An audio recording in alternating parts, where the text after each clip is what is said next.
Greetings and salutations. My name is Schwahn, and this is your one-take review of Moonscars. Now, Moonscars is a side-scrolling hack-and-slash style game. It's definitely closer to like a Soulsian game or a 2D Soulsian game if you think of something like Hollow Knight or like Salt and Sanctuary.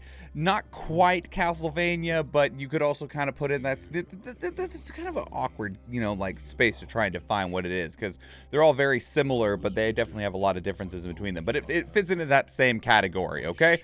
So in this game, in Moonscars, humanity seems to have fallen. They definitely allude to that humanity is either gone or mostly gone. It is a pretty much post-apocalyptic scenario. You are playing as a character named Grey Irma, and you are a clay soldier, sort of.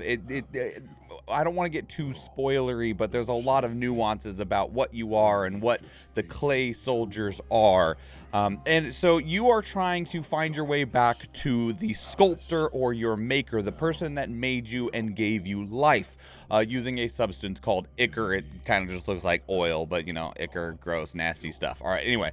And you're trying to discover the truth along the way, because there was a group of you, there was an elite group of these clay soldiers that were sent off on a mission. Something happened on the mission, and it seems to be that you're the only person that is actually trying to make their way back. We don't know if everyone else died or where they went or what happened, and you start to try and get some of the pieces as you're going along. You run into some of the other sculpt soldiers, or like the spirits of them, and you start to try and piece together what happened, what mission you were on, because it's not necessarily entirely that the main character, Grey Irma, doesn't know, although there are things that Irma doesn't know, but it's also just that, like, in a natural story where you're jumping into it after something has happened, people don't naturally just offer up a bunch of exposition. That's where you get into like really awkward feeling exposition dumps, and Moonscars doesn't want to do that. So a lot of the time you're trying to discover the truth for the player of the past of what happened, and also because of the mysteries that Grey Irma hasn't been able to really get their finger onto. And I'll say the story is really what gripped me the most about this game, along with its visuals, but we'll talk about that in a little bit. The combat of this game was we'll get ready to talk about that, but the story is really what pulled me forward, which is surprising, because games like Hollow Knight, Salt and Sanctuary, most like Soulsian-esque games, I do not care about the story in these games. Like, it's definitely more about the gameplay and like learning the attack patterns of bosses and solving the puzzle that is the fights.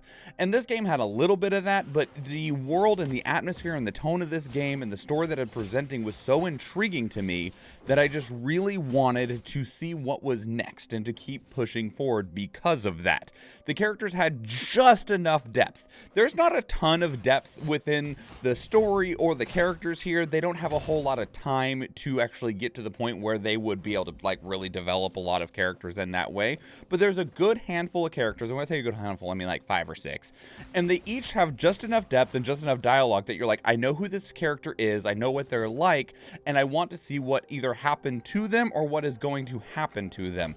And that's just a really good way to get a hook in me, at least, to really make me want to proceed forward. And the story is fairly short. This game, I think, caps out at like 8 hours, maybe upwards at 11, depending on how much difficulty you have. And it's very well paced within that space, because you'll constantly be getting new introductions to new characters, or finding things that you can then take to one of the existing characters, and it'll keep building onto the story and the environment around you. The weakest part of this game, though, absolutely is its gameplay. And I don't want to necessarily say it's bad, but it is the weakest part of it. So to break it down, your offensive options come in largely 3 forms. You have your primary attack, your weapon art, and your spells, okay? And then for defense, you have your pretty standard affair of dodges, parries, and then of course you can heal. The game does have a stamina mechanic. They call your stamina ichor, but it's the same as like mana or energy or whatever. It's just a resource, right? This resource is a bit awkward, and it functions very similarly to the way that Hollow Knight does, to make a direct comparison of that your stamina / mana ichor resource is shared between your healing and your spells. So you have to make that decision of like, do I want to be able to have my spells available to me, or do I want to be able to heal, or do I need to heal, which would give up the ability to cast as many spells. Now, there is kind of a trade-off there, because if you use spells spells first, spells will leave like, we'll call it ghost mana behind, and ghost mana can't be used to cast any more spells, but it can be used to heal. So you could empty out your Ichor bar casting spells and then still have the ability to heal, and I think that's a really good balance. But it does have some things that are awkward with it, because it means that you have to cast first if you want to take advantage of this mechanic. And with as brutal as this game can be, and with as high damage as some of these enemies can do, that doesn't always necessarily feel like an option, because it's a matter of time. Do I want to take the time to cast the spell and then try to heal, or do I just need to heal right now, because if they hit me again, I'm going to die?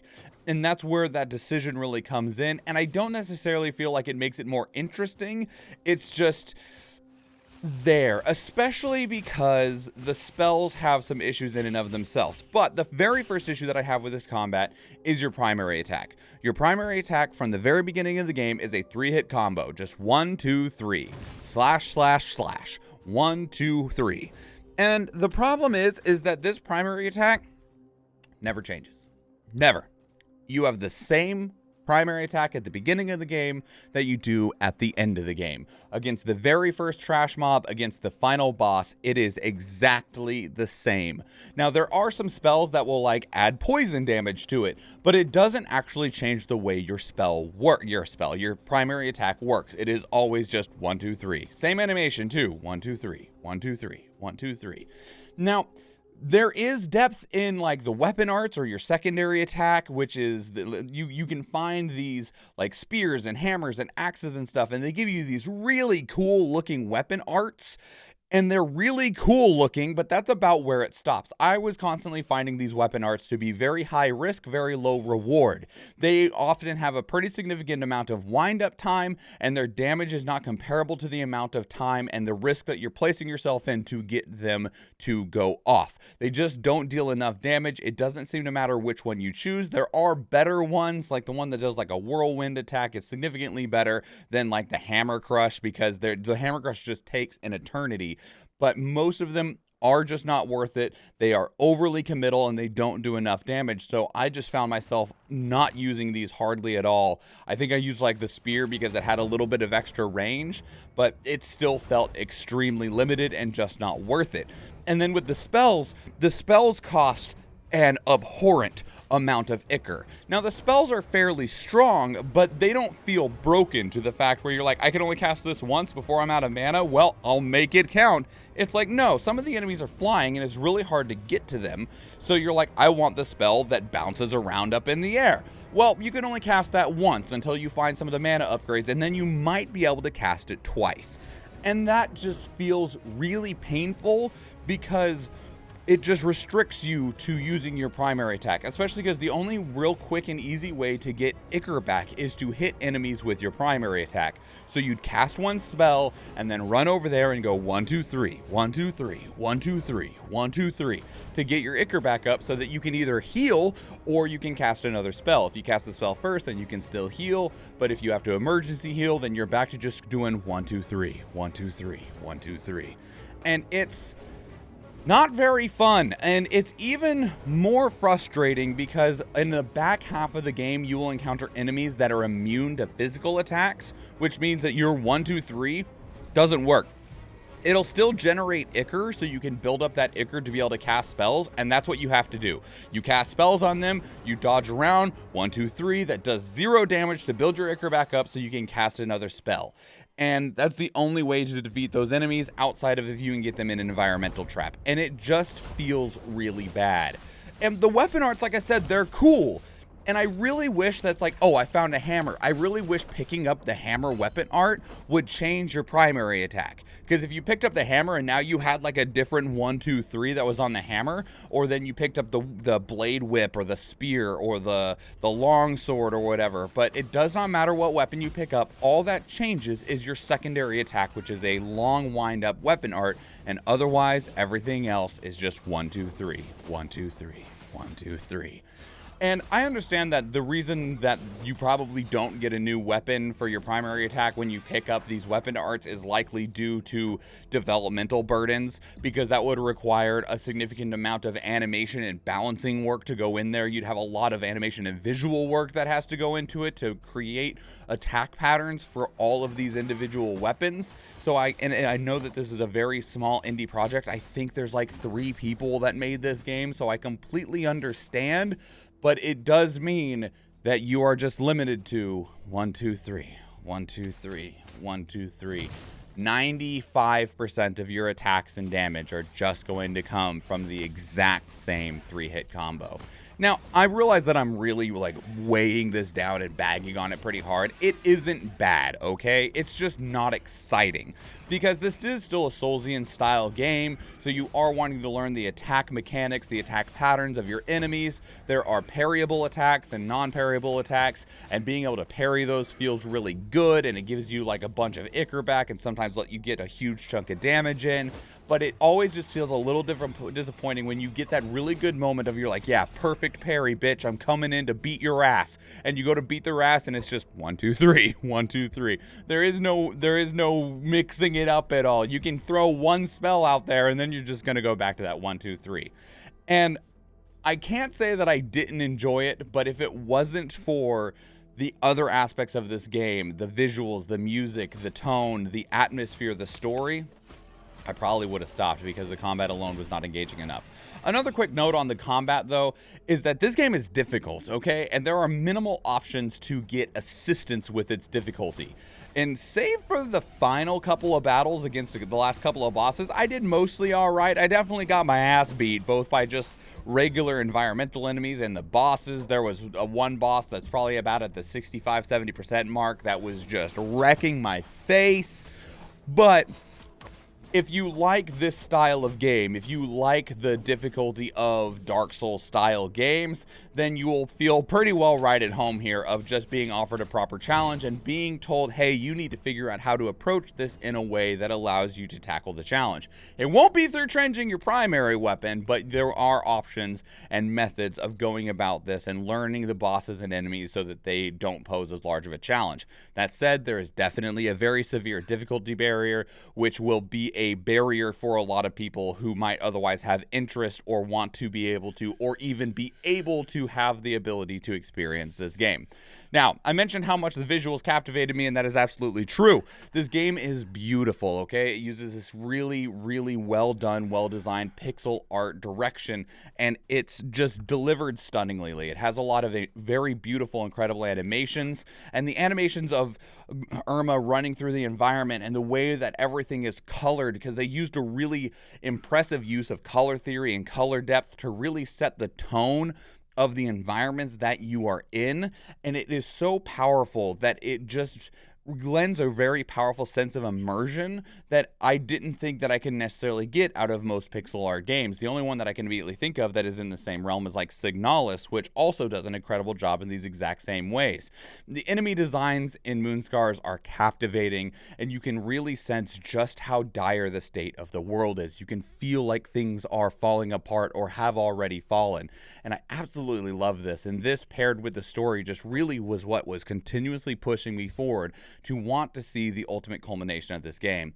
Now, for audio and dialogue, I'll say that this music is great, but there's not a whole lot here. It's not that there's not a whole lot of music or that the sound design is bad. Combat sounds good. You definitely feel and hear chunky sounds as you're dodging through enemies and hitting them with your different attacks and spells. There is very, very, very minimal vocal work because it's hyper indie at this point. And I won't talk too much more about like the writing or anything like that. I think I covered a lot of that when we were talking about the story before. Story is great. Loved it a lot. When it comes to Moonscars, ultimately, this game is a solid game and a solid experience. If you're somebody that really enjoys Metroidvania-style games, things like Hollow Knight, Symphony of the Night, Bloodstained Ritual of the Night, 2D Soulsian games like Salt and Sanctuary, or even games like Dead Cells. This is not a roguelike though, but if you like games like Dead Cells, this is definitely something that I think you might want to take a look at. It is available through Xbox Game Pass, so if you have a Game Pass subscription, you can try it out there for no additional cost beyond your Game Pass subscription price. This game looks good. The combat is ultimately pretty simple, but it is still serviceable. It does what it needs to do. I do just wish that there was a lot more depth to it. I really love the world and the visuals in the story, and like I've already said a few times, they are absolutely what carried me through this game and made me want to finish it, because if it wasn't for how impressive the world, the atmosphere, the visuals, the story were, I likely would not be putting it down, and I likely would have put it down, and you would not be watching this video right now. The combat and difficulty, I'm sure, are going to push a lot of people away. Now, if you want a number, if I was to rate this game strictly on its presentation, like a small window into the combat, you got the world, the atmosphere, the lore, the visuals, just the tone of it all, I would probably put it somewhere like a 9 out of 10. But as a full game experience, playing all the way through it from beginning to end with the limitations and frustrations of the combat and the weird areas that there's difficulty spikes and some questionable design decisions such as physically weak enemies when you just have so little ability to have a reasonable arsenal of spells at your disposal, the full game experience actually clocks in at about a 7 out of 10. And the number, I think, for you specifically will vary drastically on if you have the same qualms with the combat that I have, and if you clicked with the world, the story, and the atmosphere as well as I did. I definitely enjoyed Moonscars, but it's not an easy game to try to sell to people having played it or having not played it under every circumstance. But those are my thoughts on Moonscars. If you've already played it, I'd love to hear from you. Put your thoughts down in the comments below. If you have additional questions about the game, let me know. Put them down there. I will be happy to answer as many of them that I possibly can. Or if you want to keep the conversation going elsewhere, two great places to do so are Discord and Twitter. Our next video game review is going to be on Resident Evil 3 Remake. We just reviewed Resident Evil 2 Remake like 2 or 3 weeks ago, and in the time since we played Resident Evil 2, we played Resident Evil 3, so we'll be reviewing that one next. If you enjoyed this video, please leave it a like. If you want to catch future videos, please subscribe to the channel. If you watch one of the other videos on the channel, or if I see you in the live stream, thank you and enjoy.